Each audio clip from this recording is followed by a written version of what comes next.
Hello, my name is Allison Carmen, and welcome to my podcast, 10 Minutes to Less Suffering. And today I want to talk to you about rejection. And I know I've done a previous podcast about feeling rejected, but this time I want to talk about being rejected for your looks. This topic has been on my mind lately based on some comments that the Dalai Lama made a few weeks ago. My views are in no way meant to disparage the Dalai Lama. He's a great spiritual leader of our time and has done a lot of beautiful, wonderful things for the world. But when asked a few weeks ago if his successor could be a female, his response was there was no reason why a future Dalai Lama could not be a woman, but she would have to be good looking, otherwise she would be not much use. And what upset me greatly about his comments is that people turn toward spirituality to help them out when they're suffering. They might be going through a hard time, but often they don't feel loved. They feel afraid. They feel worried. And to have one of the greatest spiritual leaders of our time make a comment that makes you feel like if you're not good looking, you will not be heard in this lifetime, it's upsetting and it's painful. You might think that I'm overreacting or taking his comments too literally, but a lot of people who come to me, a lot of their root issues are about feeling rejected. And often that rejection, if they're a woman, was based on their looks. And the problem is that if you get trapped in this place where you value yourself based on your looks, or you believe your voice is related to your looks, it's going to be very disempowering. And I remember many years ago in the beginning of my law career, I had just gotten my hair cut and I was wearing this bright green suit and I hadn't slept that much the night before.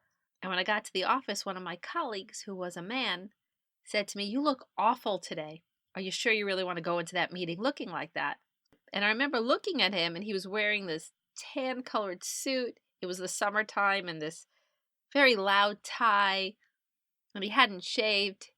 And it never occurred to me that he should be embarrassed when he was going into the meeting because he was really smart. And we were going to do a presentation for the tax department. And I just always believed that value mattered more. And I remember sitting in that meeting and I was so overwhelmed by his comments that I had a tough time focusing. I did the presentation. I don't think I made eye contact as much. I let him answer more of the questions.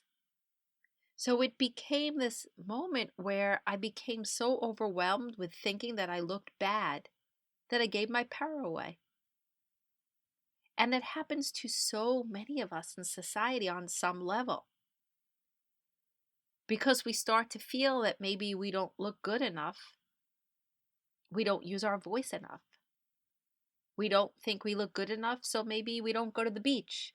Or we don't look good enough, so we don't speak out. Or we don't look good enough and we can't have the life that we want. And then when someone like the Dalai Lama says something like that, it almost confirms it. But the one thing that I have realized over time is that whether this idea of how a woman needs to look is something that's believed by our society, it doesn't mean that we have to give our power away and believe it for ourselves. If I could go back to that meeting as myself today and said, well, it doesn't think I look so good today, but I have a presentation to give. And it's going to be everybody's choice how they're going to perceive me, but I could have brought my knowledge and my know-how and my expertise into the room in a much more powerful way. And I think this is where women are today, that we have a choice. We could let this idea of how we look take center stage, or we can cultivate our inner power and use our gifts, our intuition, our know-how to push things forward. And there will be people that might not approve of us, they might not like us. We could easily live with that because we're bringing value to the table and we're going to help somebody. It's almost like someone coming to you who's dying of thirst and you give them a glass of water. They're not going to care if it's in a fancy Evian bottle. They're thirsty. And the world is thirsty. The world is thirsty for people to share value, to elevate consciousness, to make the world a better place. And if we get caught on anything that's outside of ourselves, it's going to weaken the inside. And I'm not saying that we shouldn't be our best selves. And if you like to dress up and you like to do your hair and you like to work out, that's all great. But if we let people disempower us because of how we look, then our voice is going to become quiet. And we're never really going to have the life that we want. And yes, there are people out there that will just judge us on our looks, but maybe those are people you don't want to be with. Or maybe those people will change over time. It's just we can't worry about it. We constantly need to bring our best selves forward. So how can we do this? How can we not feel disempowered when we see pictures on Instagram, on Facebook, we hear these comments in the office, or we see how society might view a politician or how women dress? How can we overcome this and not feel rejected and not feel bad about ourselves and focus on the value that we bring? And the first thing I always think about if I ever feel bad about how I look is I think to myself, you can't hide from the sky.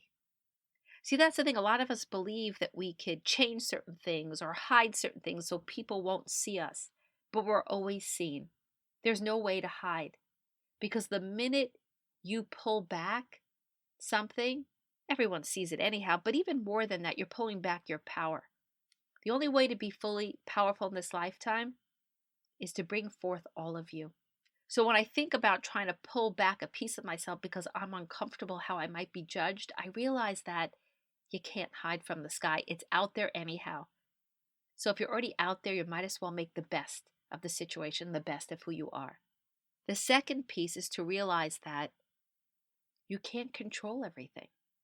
You could go on every diet, you could dye your hair blonde, you could do all these things you think the outside world wants to see, and you could still not get that job.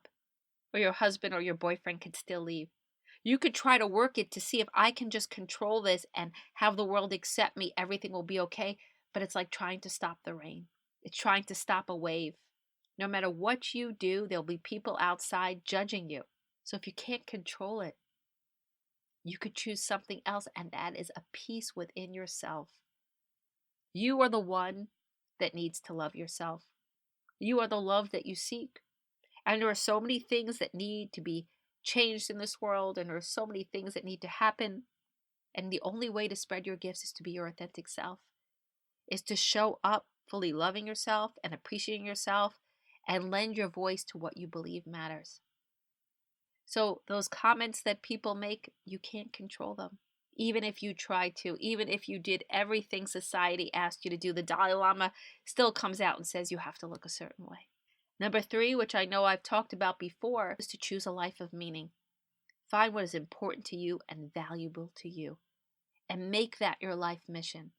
Let that help you push forward. What happens a lot of times is we allow the rejection to shut us down, to close our hearts, and we don't realize that if we can keep our hearts open and not create a barrier between us and the rest of the world, and not try to change ourselves to please other people, but if we could make meaning and value the most important thing in our life, we will pull it forward and we will share it with the rest of the world. And I say the successor for the Dalai Lama could look like anybody or anything.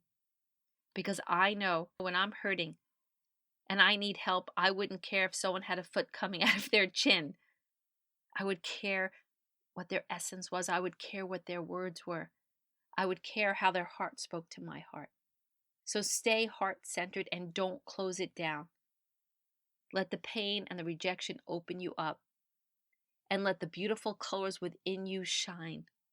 And no matter what rejection you feel in this lifetime, try not to reject yourself and instead open up further. You are already everything you need to be, and bring the light out and bring the joy out so you could always live your best life.